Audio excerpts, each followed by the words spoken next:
What's going on, everybody? Welcome back to the channel. Today's video is going to be a quick guide on Kate Bishop, my new favorite champion in MCOC. I just want to go over a few key details in her kit that will come up in the rotation part of the guide. It's good to know about these things, especially her pre-fight ability. That is very, very important for things like Battlegrounds and Alliance War. If you want to stick to one debuff, you're really going to have to use the pre-fight ability, amongst other things. So let's get started here. First of all, the Awakened ability, not necessary, but very nice to have. It basically increases the potency of all of her effects and allows her to pause her trick arrows while striking the opponent's block. So it's a very nice to have SIG ability, but definitely not necessary to get super high damage. The counterattack that she has, very similar to Elsa with the passive stun. That's very useful for a lot of different matchups, especially when you're trying to avoid taking a blocked hit against someone like Hulkling or Dr. Doom with the block penetration. You can use the counterattack to counter them, not get the parry damage, use the passive stun to either knock them back or simply get a refresh on your debuffs, amongst many other things. So that's always good to know. Now, the dialed in passive. This is just like Hawkeye's kit with his perfect release. You can slow down time after the first hit of a special 1 or a special 2, and if you trigger the perfect release mechanic, you get a bonus on whatever effect that you applied. For Kate Bishop, that can be a multitude of different things. For Hawkeye, it's just his bleed and his fragility. So the perfect release mechanic grants a dialed in passive if you perform it properly. And the dialed in passive increases the potency of the trick arrow effects by 10%. So that's where you can see the SIG ability being very nice to have because it allows you to stack up more dialed in passives, but it's totally unnecessary for most content. If you're really trying to be a speed demon in Battlegrounds with Kate Bishop, you're going to want the SIG, but it's not necessary to use her in that content. So, Kate's trick arrows. The first hit, or the third hit of her special 1, a la the final hit of her special 1 is a trick arrow, and the second hit of her special 2 is a trick arrow. So, she has, what is it, 4 effects? Yeah, 4. So Cryo, that's the big damage, that's the Cold Snap passive. She has the Tranquilizer, which I believe it reduces the ability accuracy of debuffs. Yeah, decreases debuff ability accuracy, so not the most useful thing, but it's something that could be useful in the future. I just haven't found a use for it as of right now. She has the Caltrops passive, which is basically an instant bleed when the opponent dashes back, dashes forward, or if you land the perfect release when they charge their heavy attack. And then the Dissolver inflicts a fragility, and if it's a perfect release, you get a Sunder passive, which reduces critical resistance to 0. So, another good thing to know about Kate Bishop is her passive, Nowhere to Run. When the opponent's back is against the wall, they are 60% more likely to launch a special. This basically means when you have the opponent in their corner, they have a 60% taunt. That's not exactly what it says, but it's basically what it means. 60% increased chance to throw a special attack is another, roundabout way of saying they're essentially taunted. I'm not sure if it's a taunt under the hood, but I would assume it works in the exact same way taunt does. So if the opponent is in the corner, they are much more likely to use a special attack, which really, really helps your rotation, keeping it flowing, keeping the fight going smoothly, because you want to have the opponent in the corner. That's what the second line of this passive talks about. If a heavy attack knocks the opponent down into the wall, refresh all trick arrow effects and inflict a crush passive for 2 seconds. A crush debuff or a crush effect means any blocked attack that the opponent attempts to make will not be blocked. So it's a way to get around Penny Parker's auto block. Jessica Jones has an inner kit. Basically, it's a pseudo unblockable where you don't have an unblockable buff, but the opponent can't block your hits. So very useful to keep Kate's rotation alive, especially in Battlegrounds where it's super high-paced and very skill-intensive. You don't want to be making too many mistakes. It's really, really nice to have, and it makes the kit come together in such a nice way. Additionally, with the whole heavy attack knockdown thing, if you charge your heavy for 1 second, you can knock the opponent down further than you usually would. So this can be used in conjunction with the counterattack. So you can land a parry, do 1 light attack or 1 medium, charge your heavy, and then knock them all the way back to the wall from like basically half the middle of the screen. So super useful to just keep the match alive. Like I said, super high paced, very aggressive play style, not mistake prone. She's not very forgiving when it comes to mistakes in regard to time when it, in a battleground setting. Not very forgiving. So if you mess up a perfect release on your cold snap, you're going to have to go to another special one, get another perfect release for a cold snap, and then all the way back to another one. So instead of using 2 bars of power, you've used 3 bars of power. Additionally, with the heavy attack, she inflicts a tracking debuff, bypassing miss for 10 seconds. Amazing utility, so good for Ebony Maw and any other character that is annoying, that has a miss mechanic. She completely bypasses it, so another amazing piece of utility. Speaking of utility, her special attacks gain passive true accuracy, so right there, cannot be evaded. Great, fantastic, just another piece of utility for this amazing character. Just the kit comes together so well, everything meshes so well, and that's just a cherry on top of the multiple cherries on top of this amazing character cake. I already mentioned the special 1 and the special 2 being trick arrows, but the one thing I do want to mention is the special 2 deals a 3.5 second stun, just like the stun from her counterattack, and just like the stun from the counterattack, it is removed after the opponent is struck twice. That's the final hit of the special 2. Now, the special 3 really only matters when you're going for long fights, long rotations. You don't even need to gain the perfect release from the special 3. It's nice, but it's not necessary. What matters is the cruelty passive, because that's what's going to increase your critical cold snap damage, and that's where the money is made, right there. So the special 3 only matters in very, very long fights, and even then, it's not a necessary thing to go for, and I'll kind of talk about that once I get into the rotations and the difference between them and where to use which rotation. So that's just a little bit of the kit overview. Now I'm going to transfer over to talking about the rotations to use her in, and show a little gameplay of the short/medium rotation fights and then the long fight rotation. And I'll go into a little more detail about everything in the next section. So let's go. Kate Bishop really has 2 rotations, short/medium rotations for short/medium fights, and the long fight rotation. But most of the time, you're going to be using her in that short/medium fight range, battlegrounds, act content.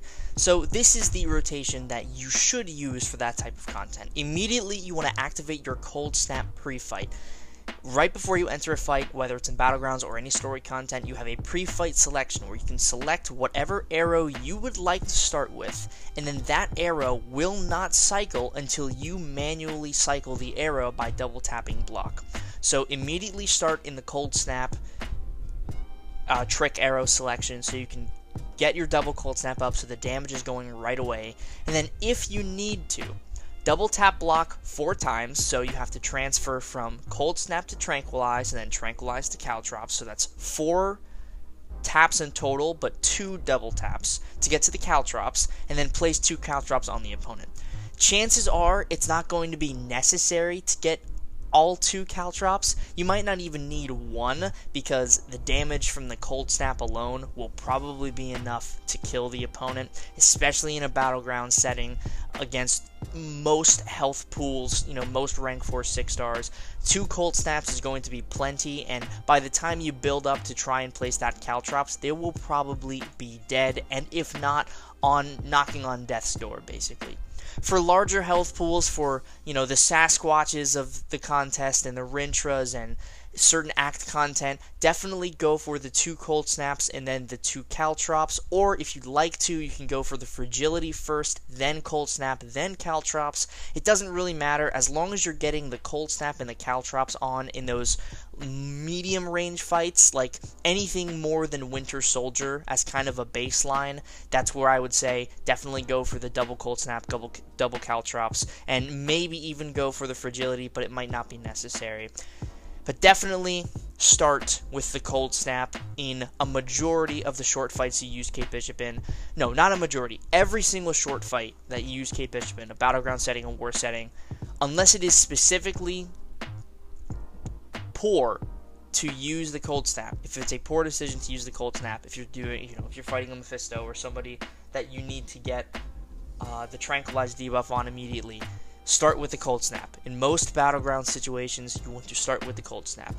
And that's basically it. So let's go into a little bit of gameplay and show off what it looks like to use her in Battlegrounds type content, that level of health pool. I'll show you, I think I have 2 good fights and then 1 fight where I kind of slip up, but even with the slip up, it still goes quite well. So here's the Deadpool in 6.4.1. This Deadpool is becoming less and less ideal of a Battlegrounds testing health pool, as rank 4 6 stars, 7 stars, and rank 5 6 stars, they have more health than 160,000 health, but, you know, regardless, it's a good blank testing dummy to, you know, get a vanilla understanding of how a champion works at a rank 3, rank 4 level without killing the opponent in, 20 hits. So I'm going for the special one here. I activated my, Cold Snap pre-fight, so I immediately start with the Cold Snap, and it doesn't cycle away until I choose to cycle it. Again, going for another special one here, get the perfect release. I will make a video about how I do the perfect release without slowing down time. I think it's a nice skill to learn, but not necessary. But I know a lot of people have requested seeing how I do it and how I learned to do it, so I will make that video eventually. But as you can see, we're about 40 seconds in here. Deadpool is just about dead with his class disadvantage. I triggered a Caltrops, but he was practically dead. I really didn't even need to trigger the Caltrops there at the end. It was just insurance, and I barely lost any health because of the counterattack. So moving on, this is a rank 4 Hulkling in the Masochism meta with a picture of health, so he's immune to regeneration modification, so Despair doesn't work. This fight, I didn't do super well. You're going to see that I missed the first perfect release in this fight, so I don't get the super strong Cold Snap to start, which really takes off a significant amount of the time that I could have saved in this fight. This is a skill-intensive Kate Bishop fight. This is not an easy one, because you have to pay attention to where you are in the map, heavy countering his special 2, and keeping up your debuffs, or keeping up your passives so they don't fall off, and gotta nail the perfect release basically every time. And if you're not nailing it every time, you're gonna lose so much time, you might even time out. Really depends. This is only a rank 3 Kate Bishop, so the damage just goes up and up from here. I do plan on taking Kate to rank 4 and eventually rank 5, so do expect to see some faster fights with Kate Bishop in some Battlegrounds matches and Battlegrounds metas. But from a rank 3, this is not bad damage, especially low SIG, because she does benefit from the SIG quite a bit in terms of damage output, because it increases the potency of all of the trick arrows by a decent percent. I'm not sure exactly what the number is. I think it might be 15%, and that's a solid enough increase to warrant Sigstone investment. So we're over 90 seconds here in the fight, so this is definitely not the fastest Hulkling takedown, but I wanted to show what a realistic fight could look like if you do happen to mess up the perfect release and, things aren't going super well. You can see I'm actually stacking both Caltrops here instead of just going for the one, because Hulkling does have a lot of regen. He has a lot of health, or effective health, because of the indestructible, so he's tanking more hits than he should, but he still does drop there. We get a solid score, not the best, not the worst. That could have gone much faster, especially if I would have nailed the perfect release at the beginning, but regardless, she can handle Hulkling amongst many other tough defenders, including this guy right here, Absorbing Man. So this is another rank 4 Absorbing Man with a rank 3 Kate Bishop. I believe she was lower SIG when I did this fight, so even more impressive how this one goes compared to the Hulkling fight. You're going to see that I do nail the perfect release both times to gain the Cold Snap, and I opt not to go for the Caltrops because if I'm baiting Special 1, he's going to be immune to bleed, so there really is no point in going for the Caltrops if for 100% of the fight he is immune to bleed. Doesn't make any sense. Now, I could have gone for the Fragility to increase my critical damage, but honestly, doesn't really matter, because once you're built up like this, all you have to do is maintain the debuffs and stay aggressive. You keep him in the corner so he's throwing those specials, heavy counter his specials or his heavies, and even the regen that Absorbing Man has, which is quite potent, isn't enough to counteract the Cold Snap that is just melting him away slowly but surely. Kate is a fantastic option for Absorbing Man, and yeah, I just remembered that I went for the Caltrops here, and I remember why. Yeah, I remember why. Because I take him out of his form, and then I bait his dash, and I bait heavies. Right, that's exactly why I went for it. So you can go for the Caltrops here. I just recommend going for it towards the end. So let's move on to the next rotation. We talked about the short fight rotation and the medium fight rotation. Let's talk about the long fight rotation. You'll usually see this in Abyss or Labyrinth style content, but even in that type of content, you don't need to go for this. This is just the optimal way to max out your damage for long fights. You go to the special 3 first. Perfect release is not required. All the perfect release does is gives you a bonus to your critical rating. Your critical damage is what you really care about, and you're guaranteed the cruelty on activation of the special 3. The cruelty and the precision, if you end up getting the perfect bonus, they are refreshed just as the passives are refreshed when you knock down the opponent in the corner. So just like you got to stay on top of the passives being active, you got to stay on top of your buffs being active. So don't let that fall off. You need the cruelty. After you go for the special 3, you must, if you're going for the maximum damage, big asterisks here, you do not need to do this. You can just build up your Cold Snap, build up your Caltrops, and that will probably be enough for 95% of content. So this is only if you absolutely need the maximum damage from your Cold Snap. After you've gotten the special 3 cruelty, build up your Dissolver, so your fragility. You want to stack that up twice. Once that's stacked, it doesn't matter what you go for from that point, either Caltrops or Cold Snap, but by that time, you should have enough dialed in passives, so the Cold Snap passive is dealing the maximum amount of damage it possibly can. If you want to max the Cold Snap out to the highest peak, then start with the Caltrops after the Dissolver. So you go for the special 3, go for the Dissolver, that's 2 perfect releases, go for the Caltrops, that's another 2, and then the Cold Snap will bring you up to 5, and then another Cold Snap, boom, you have the max damage from both Cold Snaps, as well as your Caltrops already built up. So, once this is all said and done, it's pretty simple. Just maintain the effects until they die, just like every other Kate Bishop rotation, just like every other Kate Bishop fight. Don't let your effects fall off. Stay aggressive, stay on top of the opponent, and things will go well. So let's take a look at what that type of damage looks like. Let's see. So this is me basically built up. As you can see, I did go for Cold Snaps prior to the max ramp, so I have to re-ramp my Cold Snaps here after I have my Cruelty and all my Fragilities, so I have to basically just get them all again, but that's no problem. You'll see the damage increase. The number prior to the re-ramp was around 5,000 per tick, so 10,000 per second. You'll see after the ramp, it's going up to, I think, 8,000 per tick, so 16,000 per second, somewhere around that. So a substantial increase when you really go for the max amount of damage. When you go for the peak number, it really increases the damage by a substantial amount. It's not necessary. You're going to get by dealing, 5,000 damage every half second, 10,000 damage a second. You're going to get by just fine, but if you want to really max out the damage, this is what you go for. Get the Cruelty. The precision doesn't matter. It will never matter. It's nice to have if you want to land a few additional crits in your basic hits or on your specials, but it really doesn't matter. So I think I'm going to go for 2 special 2s here to try and max out the Tranquility, or the Tranquilize. I mess up on the special 2 perfect release, so I don't gain any of the effects, actually, because, well, the perfect release, it didn't trigger, so I gained nothing. So I'm going for another special 2. I'm trying to nail it without having to slow down time. And then after that, I think I throw one more special 1. And by that point, Star-Lord is basically dead. So that's really it, guys. I wanted to showcase how to use Kate Bishop. I will make a quick little video. See, there's the special 2 perfect release. I will make a quick little video on how to do the perfect release without slowing down time. It just takes a lot of practice. I don't necessarily think it's the smartest thing to do. I don't recommend doing it if you're not comfortable with Kate Bishop. But if you are comfortable with Kate Bishop and you want to learn how to do it, there will be a video at some point on the channel showing you how to do it.